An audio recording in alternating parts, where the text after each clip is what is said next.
Good afternoon and welcome to our college-wide update on the aftermath. This is the aftermath of the trustees meeting held last night.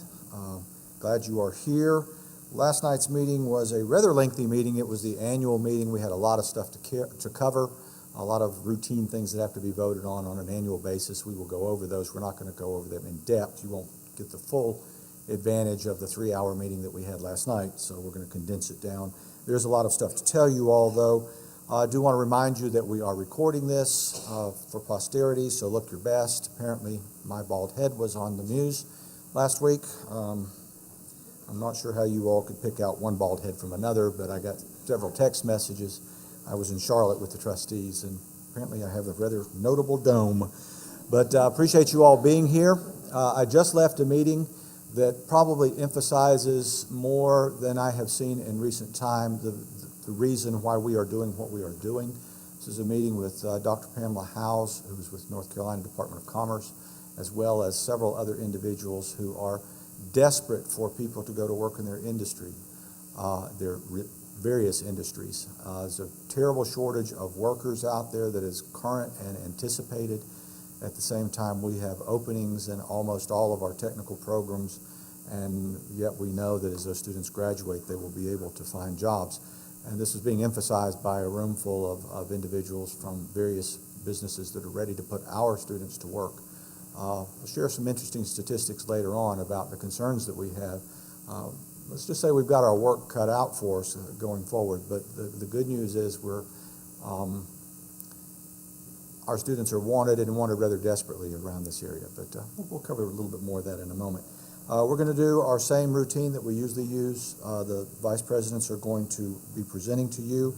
I will be covering for Atticus, who is still attending that meeting in my place, along with some of our deans and a few other people from the college.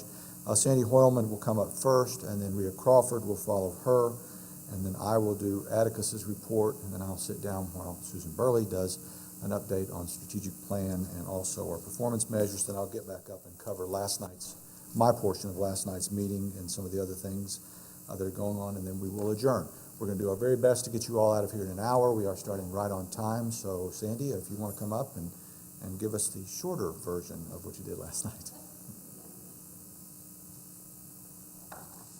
Good afternoon. I think Dr. Helmick is correct. One, I don't want to give the version I gave last night, and you definitely do not want to hear the version I gave last night. But first, I'd like to recognize our new or promoted employees since June 1st. I don't know if all these folks are in here, but if you are in here, please stand. Kathy Talent was promoted to bookstore technician on July 1st. Kathy began employment at Western Piedmont in 2005 as an environmental service aide. Kathy's external work history includes switchboard operator at Dana Corporation, a substitute teacher and daycare provider for Burke County Public Schools. And Kathy received her associate degree in applied science and early childhood education from Western Piedmont Community College. Thank you, Kathy. Benita Super began full-time employment at Western Piedmont as records technician on July 21st. Prior to joining Western Piedmont, Benita worked as a home educator and work study in the Student Services Records and Registration Department. Benita received an associate in applied science degree in computer information technology from Western Piedmont Community College. We do like to promote from here. Thank you. Hannah Johnson began full-time employment as the admissions coach on August the 1st. Prior to joining Western Piedmont, Hannah worked as admissions counselor at the University of North Carolina, Asheville. Hannah received a Bachelor of Arts degree in Literature and Psychology from the University of North Carolina in Asheville. Margaret Moshavec began full-time employment as a nursing instructor on August the 8th. Prior to joining Western Piedmont, Margie worked as a nursing instructor at Central Piedmont Community College with previous nursing experience as a staff surgical nurse, perioperative, and post-op nurse at Novant Health in Charlotte. She received her Associate of Science in Nursing from Baltimore County, Essex, a Bachelor of Science degree, and a Master of Science degree in Nursing from Queen's University in Charlotte. Jennifer Mua was promoted to Financial Aid Counselor effective August the 1st. Jennifer began employment at Western Piedmont in June of 2012 as financial aid technician, and prior to joining Western Piedmont, Jennifer worked as a paralegal for the law office of Matthew K. Rogers. Jennifer received an Associate in Applied Science and Paralegal Technology and an Associate in Arts from Western Piedmont, as well as a Bachelor of Science in Communication Advertising from Appalachian State University. Katie Dunnigan was promoted to Financial Aid Counselor effective August the 1st. Katie began employment at Western Piedmont in June of 2015. Katie's prior work history includes working for HPM Associates, where she created promotional YouTube videos. Katie received a Bachelor of Science in Business Administration from Western Carolina University. And then finally, but not least either, Stacy Schuler began full-time employment at Western Piedmont as Administrative Assistant to the Vice President for External Affairs and Workforce Development on August 23rd. Prior to joining Western Piedmont, Stacy worked as a Data Manager or Secretary with Burke County Public Schools and Administrative Sales Assistant with Southeast Furniture Sales. Stacy studied Business Administration at Peace College and Randolph Community College. So please join me in welcoming all of these folks.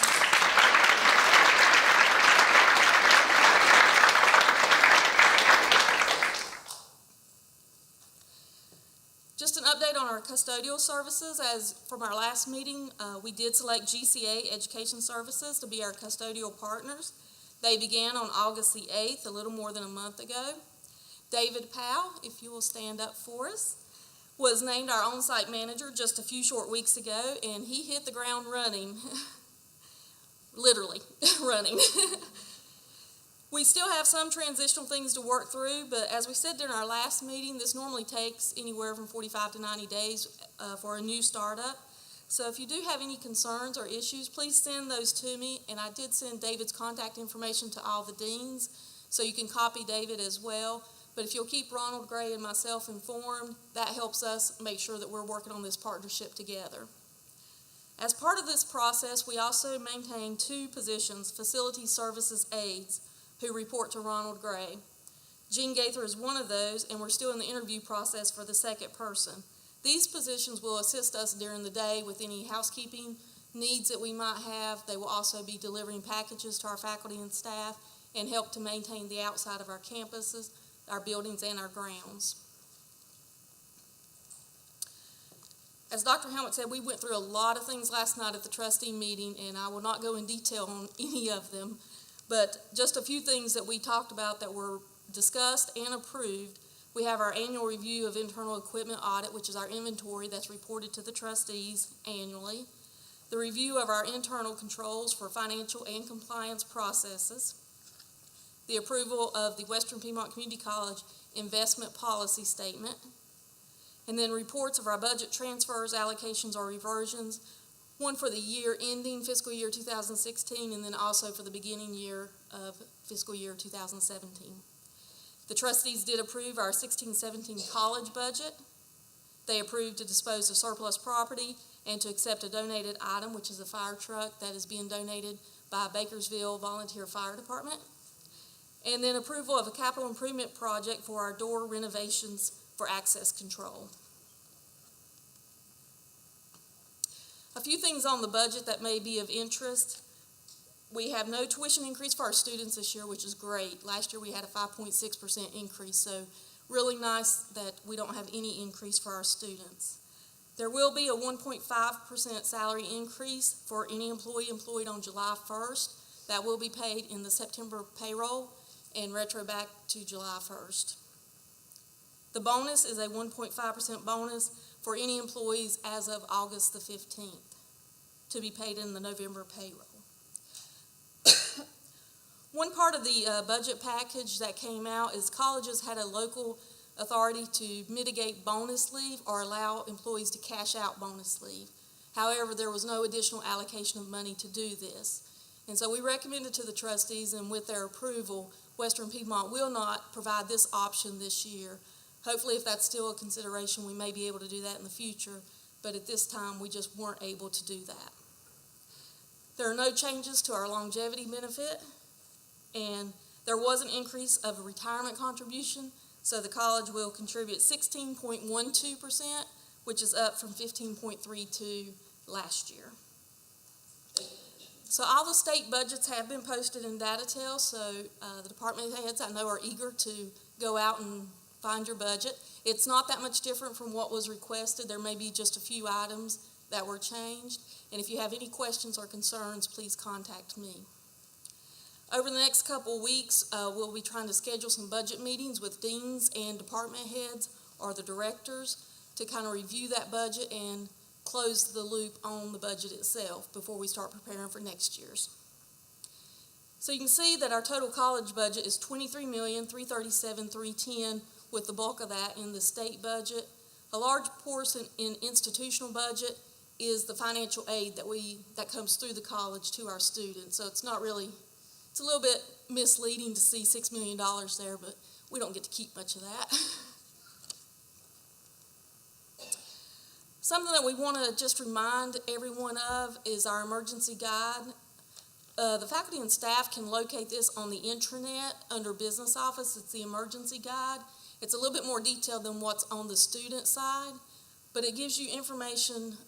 The table of contents you can see there shows you different things that are in that guide and how we prepare for emergencies here on campus.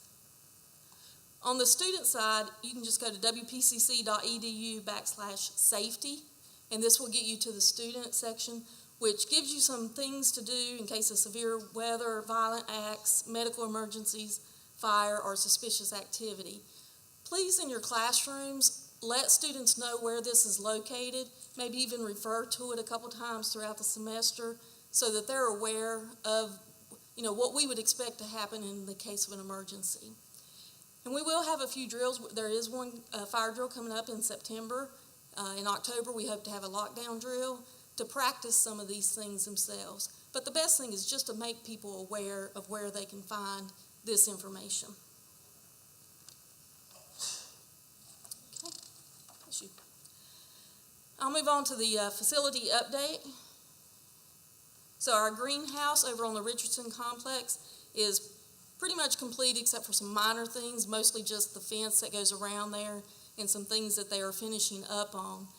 But they are getting everything in. Chip is already working on some raised beds on the outside, so he never sits still very long.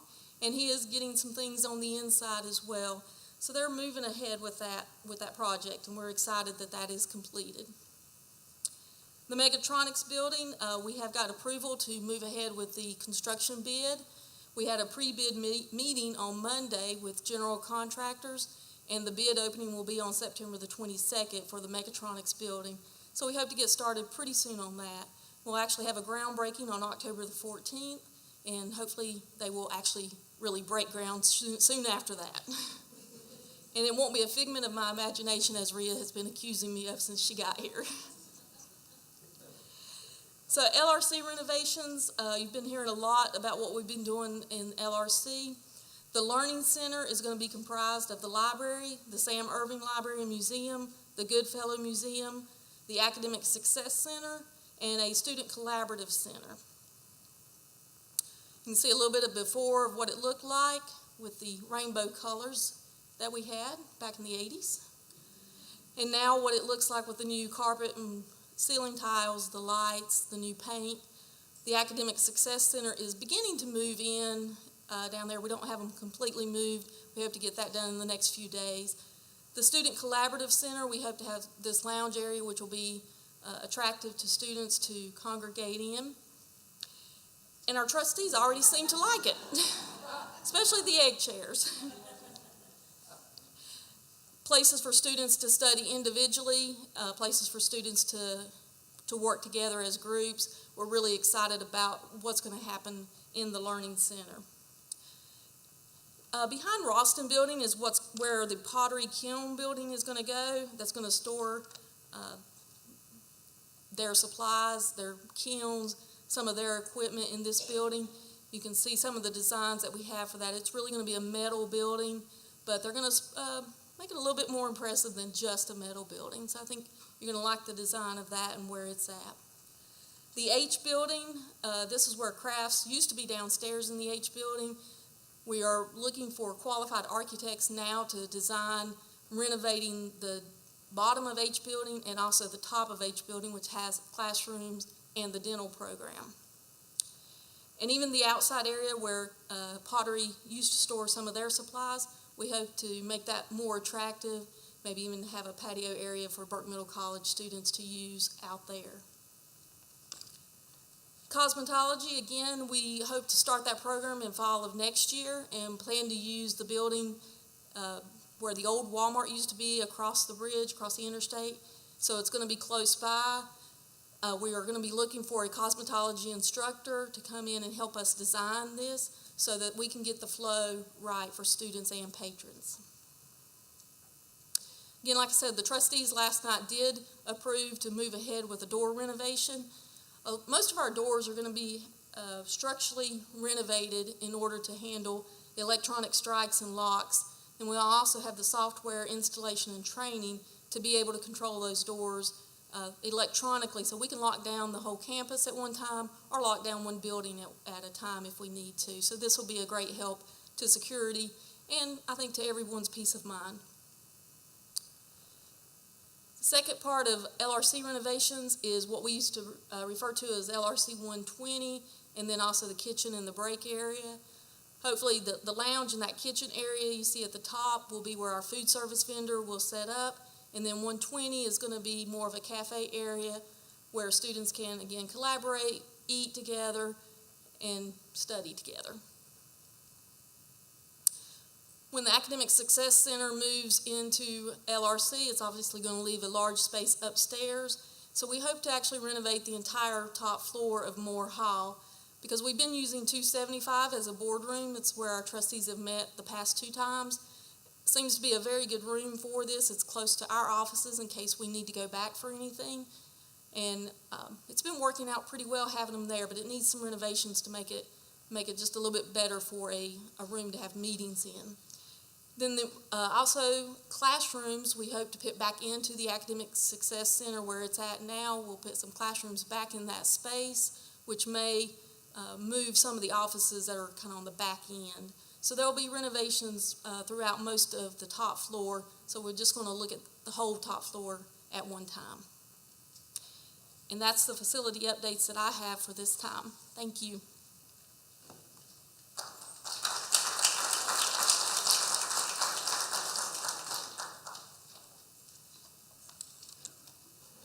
Good afternoon. My session won't be near as long as Sandy's. We teased her and said it was the Sandy show at the board meeting last night.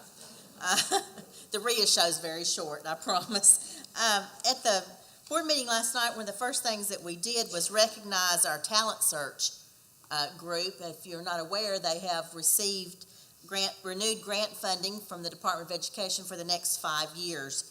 And this was a very detailed effort that was put forth by our ETS staff as well as Lisa Miller, and we're very proud to say that we did receive renewed grant funding for the next 5 years, and we introduced all the members of the ETS staff to the board. And we had introduced the new SGA president to the board, and she did her first report. We got board approval to do a program application for cosmetology. As Sandy just mentioned, we're looking at putting that across the interstate, the Walmart facility, not in the Walmart building. I think it's what Cato's used to be in, is what we're looking at. We also received approval to offer emergency management program, and that program application will be submitted shortly. And we talked a little bit about the biggest change in our division has been the reorganization. You know, we're now academic and student success and how important that is. And how beneficial it's already proving to be since we've joined these two divisions. We also wanted to mention about the speakers forum. I'm sure you've all seen emails about this already, but there's brochures around, pamphlets around, and you see them around. The 2016 Fall Speakers Forum is coming up in just a few weeks, October 3rd through 6th. The topic this time is Healthy People, Healthy Places, Local and Global Solutions. Looks like some really good sessions. Encourage you to attend, and that concludes my report. As I said, we didn't have as much as Sandy did.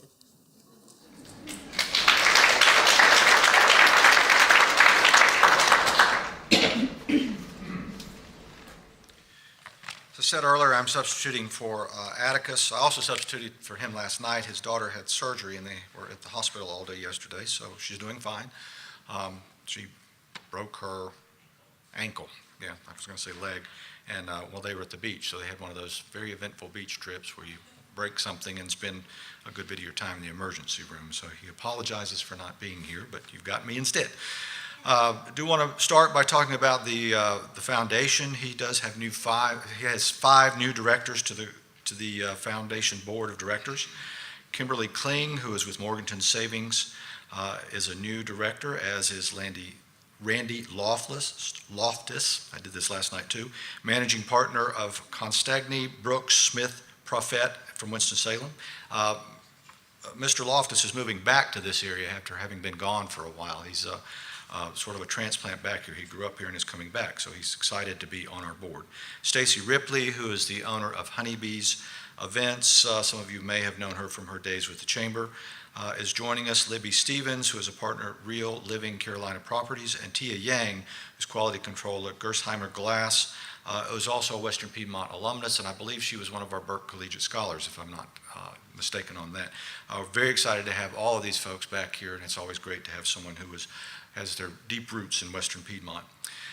We are preparing for the 2016 annual giving campaign. You all know that this is the time when we ask you to give for our students. That's where the money goes. So the board campaign is already in process for the trustees and the directors. The faculty staff campaign, will be October 24th through November 4th. So we're delaying that a little bit, and you'll probably understand why in a moment. It's a little later than it was last year, but we're going to have a very active campaign this year, and I think you will enjoy that. The kickoff breakfast for the faculty staff campaign will be October 24th at 8:30 a.m., so you may want to mark your calendars for that. And then the celebration, we are anticipating a celebration on November the 3rd at 3 p.m. You all will all be invited to that also. The goal, of course, is 100% giving for everyone. For faculty staff, we'd like to have 100% from our directors of the foundation, 100% from the trustees. The trustees kicked it off last night, and I think we've already got about a fourth of them who have given their funds, and they just got their packets last night. So the directors typically have done 100%. Faculty and staff have done 100% in the past. We'd love to have that. It does not matter the amount. It's just great PR when we go out to the bigger campaign out into the community to let them know that everyone backs what we're doing here. The community campaign is November 15th through December 15th, followed by the celebration for that too. Of course, all that money goes for scholarships, professional development, and community development. And we do spend all of that money very wisely. It is not wasted, I assure you. One of the things that you get from that are the Tesla Quartet concerts. And they have 4 performances that will be coming to us. September 20th at 11 a.m. will be the first performance in this area. SGA is sponsoring a reception afterwards, and you'll be invited to that if you would like to come. And again, that's part of our partnership with them. You also can attend the Western Piedmont Symphony's concerts for free. All you need to do is show your photo ID. Students are welcome to do that also. So if you've got your photo ID like this, to show that at the door, and they let you in free. They're great concerts. I went to a couple of them last year, and they're tremendously well done. Just one small aside, the director of that symphony was also the director of the Kingsport Symphony when we lived in Tennessee, and my wife played in that orchestra for about 25 years. So we have a little background there, and it's as good as it ever was. Do want to thank you all on behalf of Atticus for all your support of the foundation. This is the year that I'd love to see us go back to 100%. 98% was close, but 100% I think is very doable. Quick update on external affairs and workforce development, the new division that Atticus is heading up. They did recently welcome Stacy Scholler. I saw her, there she is right there. She's come on board as the administrative assistant for that area. Atticus is thrilled to have some help. He's been sort of shouldering the burden for the last couple of months, and Stacy's fitting right in. Stacy, welcome again. We're thrilled that you are here. We are working on the new director of marketing and development. So that position has changed over a little bit from what it used to be. We are in the process of finishing up the interviews for that and hope to have someone named within a week or so on that one.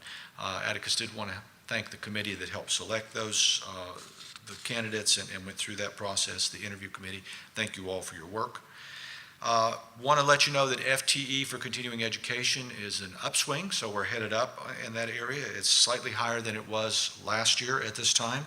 We have a number of expanded offerings in the personal enrichment area. things like mountain biking, lawn maintenance equipment, brewing craft beer, everyday home repairs, first aid for dogs and cats. It's wondering about that one. Supper, that sort of brings to mind never mind. Supper club, coffee club, sign language, a whole bunch of things that are out there. It's really exciting, and we want to thank Eddie McJimsey for doing this. He has taken this on. Eddie, thank you for taking this on in addition to the Small Business Center. It's kind of neat to see some new programming that is different. It's grabbing people's attention. If you look at that, you're going to go, Atticus headed that, so suddenly we're doing craft brewing and mountain biking.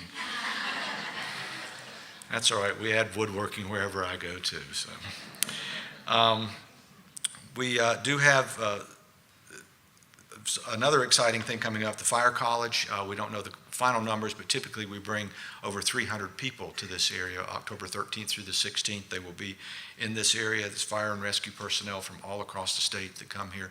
We give one of the best fire colleges in the state, from what I've heard. They love to come to Morganton. Do not try to find a hotel room on that weekend, because there are none available. They book them out early and they stay booked out. Mike Willis is doing a great job with that program, and Atticus wanted me to make sure that we said something to him. Thank you, Mike. Basic law enforcement training is going terrifically well. Steve is sitting down here. We have 27 recruits in the program this time. Is that correct? Yes. I saw them out there yesterday doing their PT. So I know they love to get out there in the 90-degree weather and do their physical training. But Steve's right out there with them.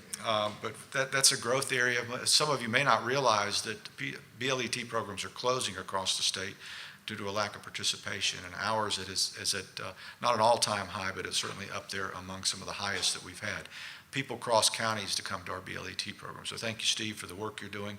He's delivered over 46,462 hours of contact hours of training this year, in addition to some of the other programs besides BLET. 2,747 people were trained by Steve's area this year. So it's phenomenal what we're getting there. You all are doing a great job, but we like to highlight every now and then what's going on.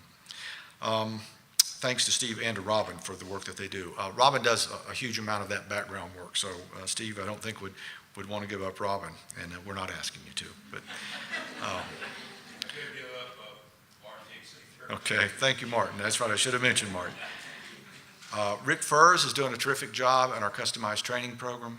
We're out there. I've been in some of our local industries, and we're getting really good results. You may remember that Nick Saturno did that for us for years, and Nick did a great job, but Rick is also doing a terrific job. He currently has 7 active projects going on, and with 7 different companies, and he's trained more than 1,600 people this year. What that does is it helps keep our businesses in Burke County, because that training is provided at no cost. Atticus says that completes his report. There was a little bit more to it, so I edited it out a little bit to keep the timing down. But we're looking forward to more exciting things coming out of his area as we move forward with the new organization that we have across the campus. It's an interesting fit, and we're seeing some new opportunities there as a result. I'm going to ask Susan to come up and give us an update on the strategic plan implementation, and then also our performance measures, and then I will come back and give the report from last night. So, Susan. It's okay to applaud Atticus.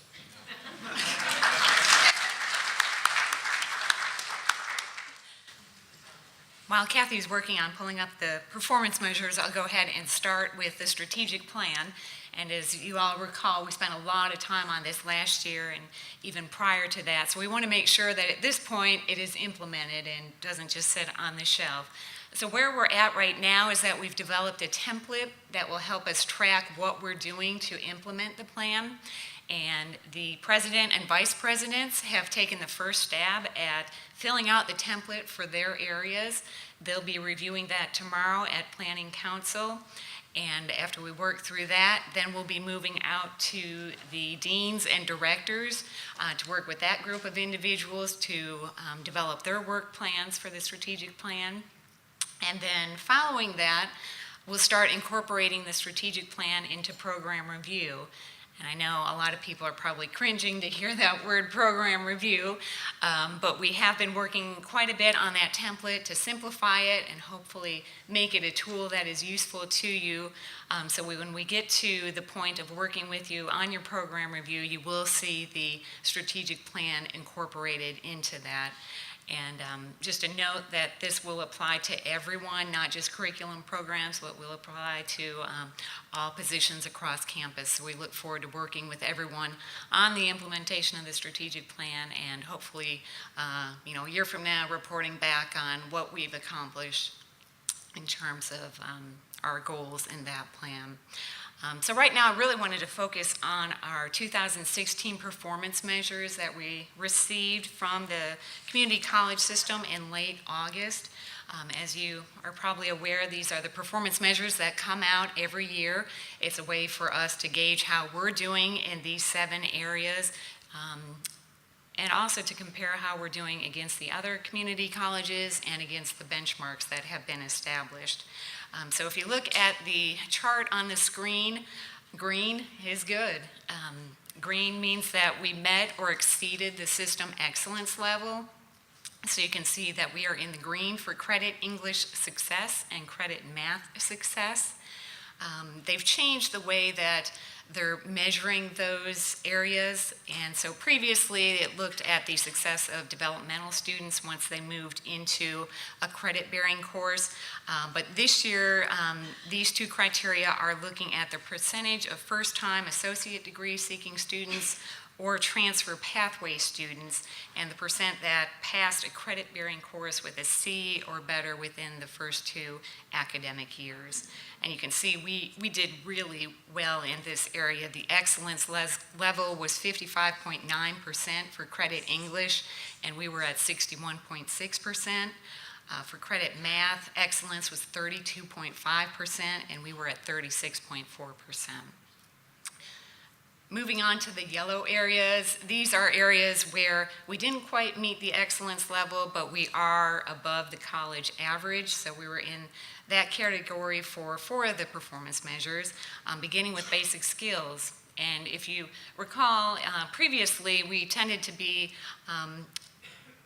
not quite as high in our rating and this performance measure, and that was due to our relationship with the J. Iverson Riddle Developmental Center and the way that the criteria was measured.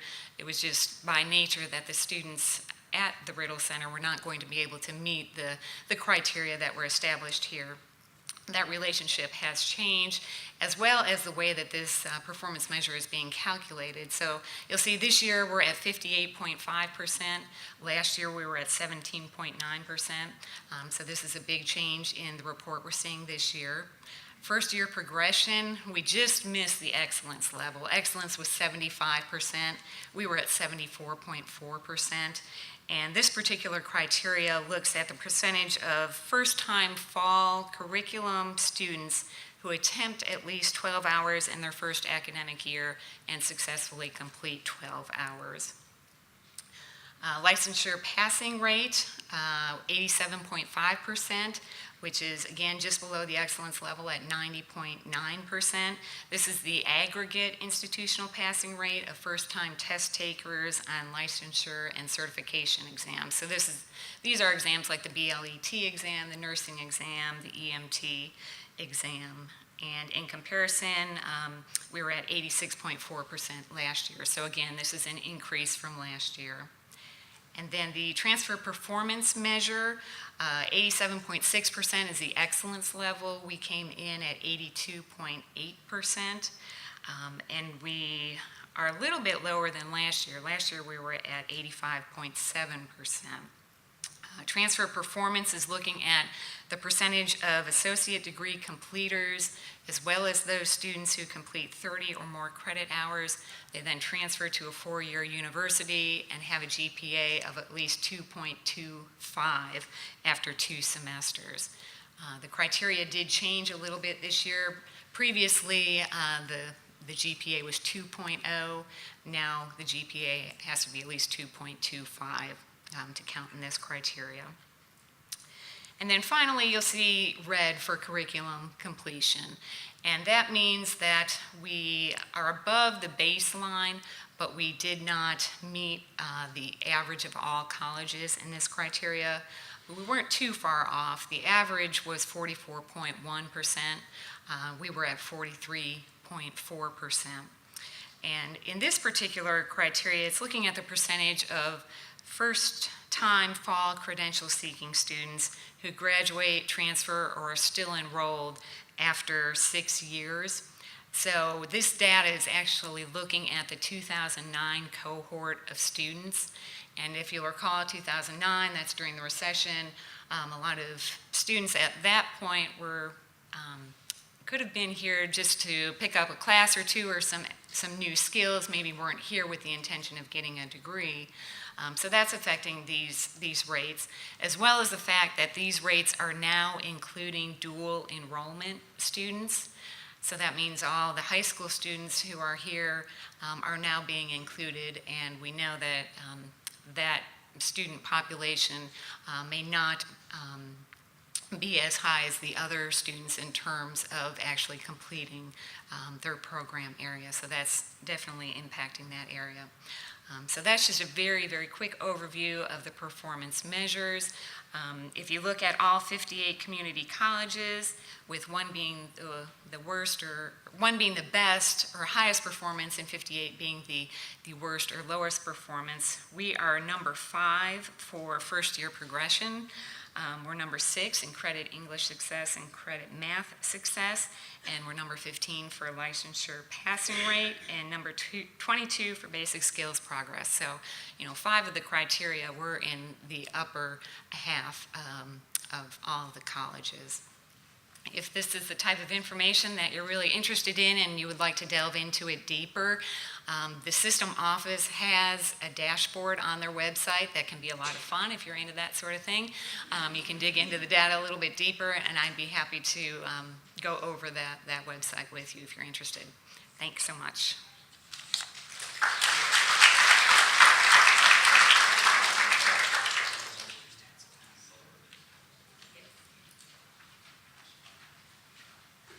Just asking Susan if there is a lower category, and there is, that I think that they highlighted in black if you're below the baseline. So we were above the baseline. All those are excellent numbers. 2009 cohort, we anticipate that we will see some improvements as we move forward. So congratulations to you all. Great work from the faculty and staff. It is things like our Academic Success Center that make that happen. That's why we're so high on the progression. So things that we will continue to fund. I hope that you are beginning to realize that we are delving more and more into the data, that you're getting the data reported directly to you. We are using that data. The next step will be to work with you. Susan and I had a conversation today about some workshops on using data, how you all can use it to make decisions in your area. So we're going to have a series of professional development workshops, probably a lunch and learn kind of thing, to talk about using data as you start to make decisions in your area. We dig into it all the time. I think Susan hates to see me coming because it's like last minute request yesterday on trying to find out where some information was before I walked into the trustees meeting. I spent a lot of time obsessing about questions that might get asked that don't ever get asked, but thank you, Susan. Last night's meeting, as I said, went on fairly long, the trustees meeting last night. We did have some new trustees who were installed. This name will sound familiar to you. Kim Kling, who's with Morganton Savings, was installed not only as a trustee, but she had already agreed to serve on our board of directors for the foundation. So Kim is going to be around here a lot. And John Mercer, who is with Carolinas Healthcare Blue Ridge, he's their facilities person, has joined us as a new trustee. Mal Lowe is the SGA president and student trustee this year. Ronnie Thompson and Bruce Hawkins were reappointed. Mr. Hawkins has been our chair for the last 6 months or so, and Ronnie Thompson is serving the unexpired term of Bill Allman. Bill Allman left early. I think you all may recall that we reported that back in the spring for health reasons. He was serving as the chair. Mr. Hawkins moved up to chair and was reappointed by the school board. And since Mr. Allman left, that created another vacancy for 2 years. And Mr. Thompson, who has been, that's Ronnie Thompson, the mayor of Morganton, moved into that position. He had been a governor's appointment. And since he was appointed by one term with the Democratic governor. He didn't think his chances were too good with Republican governor, so he switched over to the school board. All trustees were sworn in by Mabel Lohman, who is the clerk for Superior Court of Burke County. Our officers coming up for this year, this is, as I said, it's the annual meeting where a lot of things take place. Bruce Hawkins will continue to be the chair. He was reappointed to that, or re-elected to that. Bill Lennon will be serving as the vice chair. He had also moved into that position after Mr. Ullman resigned. And then Ruth Ann Suttle will continue to serve as the secretary to the board. So essentially, we have the same slate of officers as we had this past year or for the past 6 months. Presentation was made to the board by the Carolina Land and Lakes. Some of you may remember Dean Emeritus Jack Huss, who was with this institution for a long time, made that presentation. Travis Smith from Burke County Soil and Water was also there to help with the presentation. They made the presentation to Lee Kaiser for the college's leadership in environmental education, and Lee did accept that award on behalf of the college. It is all centered around the work that Lee and others have done. Some of you all have been involved in that with Hunting Creek. Hunting Creek is an endangered waterway because of the runoff. And part of that runoff, quite frankly, comes from the college, our parking lots, and we've done a lot of work through Sandy's area to mitigate that runoff, and a lot of interesting environmental things are being done around this campus to clean up Hunting Creek. Unfortunately, once it leaves us, we don't have much influence over it, but it's leaving us cleaner than it used to. Also, former trustee Elsie Childress was recognized for her years of service to the college. She served for many years as a trustee. She chose not to be reappointed this year, did not seek reappointment. She's going to receive a plaque from the college for her service, and in addition to that, she was granted emeritus status by the unanimous vote of the trustees. Emeritus is a fairly new designation from the trustees. This is something that they've created in the last year upon the death of Robert Carr, who received his emeritus status posthumously. Judge Sitton also received the emeritus status. There are very definite criteria that you have to meet in order to be emeriti for the college. And she will receive a ceremonial gavel and a resolution signed by the chair of the trustees. And some of us will take her to lunch and present both her plaque for years of service and her emeritus resolution and gavel. 6 trustees, Vice President Hoylman and I, all attended the trustees conference in Charlotte last week. At the conference, it was really interesting. A lot of new things were discussed that are coming down the pike for North Carolina. We're starting to pick up steam in this state, finally. I say finally because some of the other states have leapfrogged ahead of us with some of the initiatives that are going on.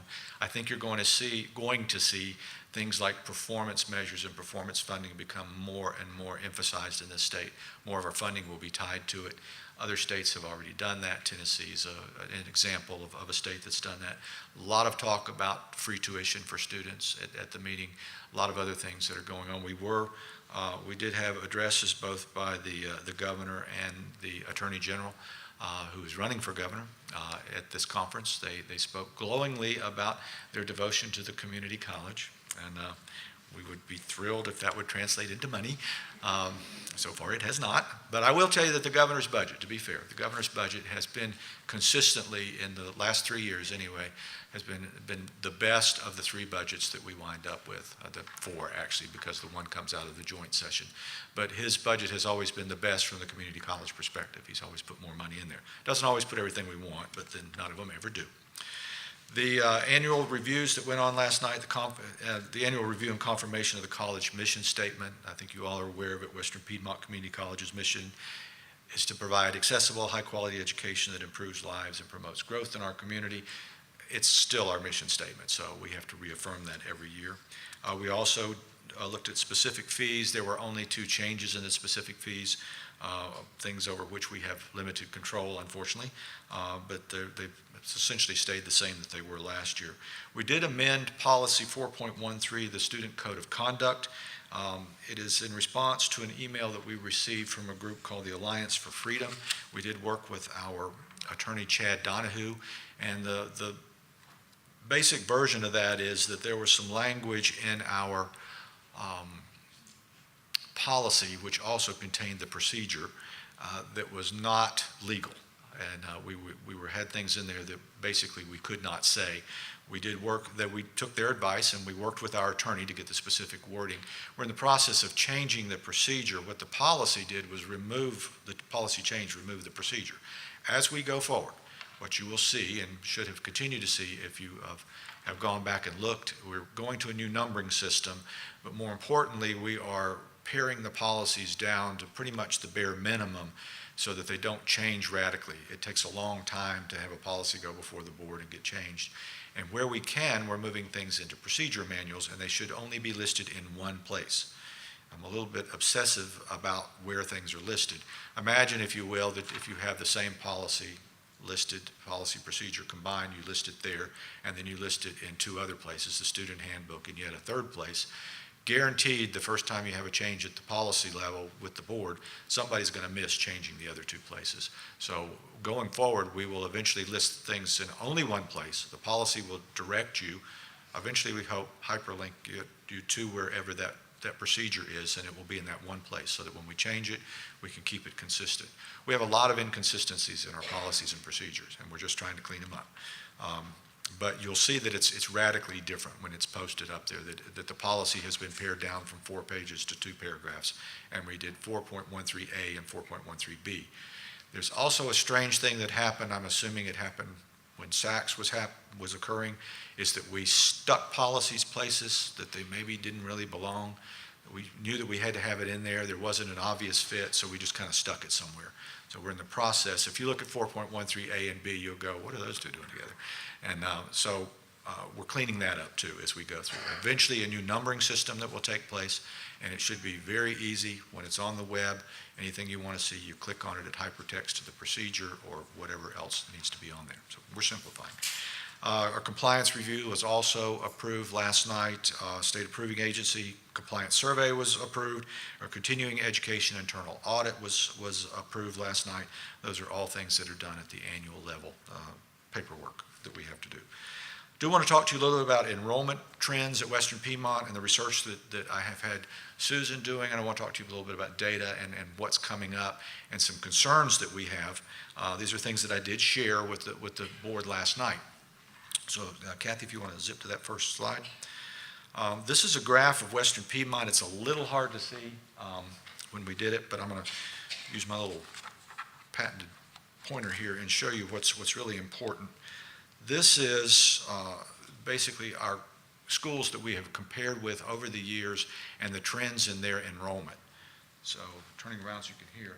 This is us down here, Western Piedmont right there. See that Western Piedmont blue? That's us. You will notice the trend for all the schools is generally down. So we're not alone. We've been telling you for a while that we aren't alone. We aren't the only school. These are the North Carolina schools. If you did the United States and showed the same percentage of drop, you would see everybody on that downhill slope. Where we've got an issue is right here and right here. We did 2 double-digit drops that occurred there. Now, the double-digit drops, we're not 100% sure why they occurred. We think that, you'll see another slide that shows up in a moment, but we are heavily a lot of state employees are in this area, and we think that those correspond to some drops in some state employment, and then they're also on the backside of people running out of benefits, especially that first drop. So a lot of schools had a big drop, and then they would come along with the second drop. We're less concerned about what happened before. We're more concerned about predicting if it could happen again and what we would do to take the place of making sure that it doesn't happen. If you go to slide 2. All right, that is the one that starts to get very concerning because that's the drop in the enrollment for high school students. It's grades 9 through 12. There is some possible recovery for that, but our part-time average age right now is 25 and our full-time is 27. And I think it's actually 23, isn't it? Yeah, I've got it wrong here. I thought it was 23. So our part-time student average age is 23. Is that right? No, full-time's 23. Yeah, I've got it backwards. Part-time's 25, full-time's 23. High school students tend to come to us full-time. If we're seeing a reduction in the number of high school students coming out of the schools because generally speaking they're on a downward slide, it's a little concerning to us. That means that we would have to do more work just to stay even. Think about you're in a river, the current picks up, you got to paddle harder just to stay in place. So that's kind of where we are. So what are we going to do? We're already doing really well in retention and some other things. We're going to have to crank it up a notch. We need to be number one across the board in retention and some other things. But we've got some things in the works that are going to help. And then go to that next slide. This is the one that really is concerning. This is age 15 to 19. We're anticipating between 2015 and 2035 a 17% drop. I just heard at a meeting that we have one of the largest drops in age, in percentage of age of anywhere in the state of North Carolina. It's us and somewhere way out east, Rocky Mount area. So that's a concern. Now that's if things stay the same. So if they don't stay the same, and we're assuming by not staying the same they would get better, then we might be able to change that. We've been looking at the data. We are currently operating with about a 65 student deficit from county to county. In other words, we lose 65 more students than we gain. We always look at that. Some students like to come to us, other students like to go to other places. So we've got about 65 students in that deficit that when it all comes out, 65 more students are leaving us than are coming in. We pick up a larger number of students from McDowell than any place else. We lose a larger number into Catawba County than anywhere else. As you might expect, the lure of the big city of Hickory is taking our students away. Well, and also a lot of the jobs are in Hickory, and you tend to go to school where your job is. So a lot of things are getting into that. You all know how FTE works. I won't explain that to you. I did explain that to the trustees. 52% of our students now are part-time, and 61% of our students are female. So our average student, and we'll actually calculate this and get it, but I'm going to say that our average student is going to be a part-time female who's about 30 years of age. So think about that as you're doing your classes. I have started going into the ACA classes, and I went to Susan Ingram's class today, and I would tell you that her class was right on the money. I would have guessed the age of the females in there to be somewhere in the 30 range, and they were going part-time because I asked them who was full-time and who was part-time. So that changes our conversation a little bit. We have about 600 high school students if you take Burke Middle College, and this is head count, Burke Middle College, career and college placement, and all the high school students, those who come to us within a year after graduation. 600 of our students on the head count are high school students, 1,800 total. So about 3/4 of our students are not high school students coming to us. So again, it's getting to be a little different conversation. That's what the data will do. Now, drawing the conclusions from that data is where it's going to get interesting. What are we going to do about that? All this is a lead up to say that our curriculum enrollment for this semester is down about 8.3% after the 10% date. So we did fall. Now, I'm not up here pounding on the lectern because there's a lot of stuff that's going to impact that over the next year. The first thing that's going to impact it is that we have summer enrollment that will be coming in behind it. We will earn FTE for everything that was taught in the summer. So that's going to help offset it. We've also got B-term classes that are going to factor into that, which will also drop it down. I would encourage you to work with students in whatever capacity you are to get them into the B-term classes. We're looking at some options on operating on a different schedule with our students. We also have the spring term. It would be unusual, but it would not be unprecedented to have spring term be larger in enrollment than we have in the fall term. So there is that potential. We did several things this year. I won't get into all the particulars of it. And we've learned a lot, but we did things like expand the enrollment to continuous enrollment. I think that helped. I think it helped keep us from dipping further. It did get some stuff out of the way on the front end, but it also uncovered some issues, and that is that we have to have people here to register students. So we're going to be handling that as it comes forward. Once we do continuous enrollment again, once we get started on that for the next term, the spring term, we should have people in place, so it should go more smoothly. But we're learning things. We've got some training opportunities for people to make sure that they are aware of how to do the advising that needs to be done.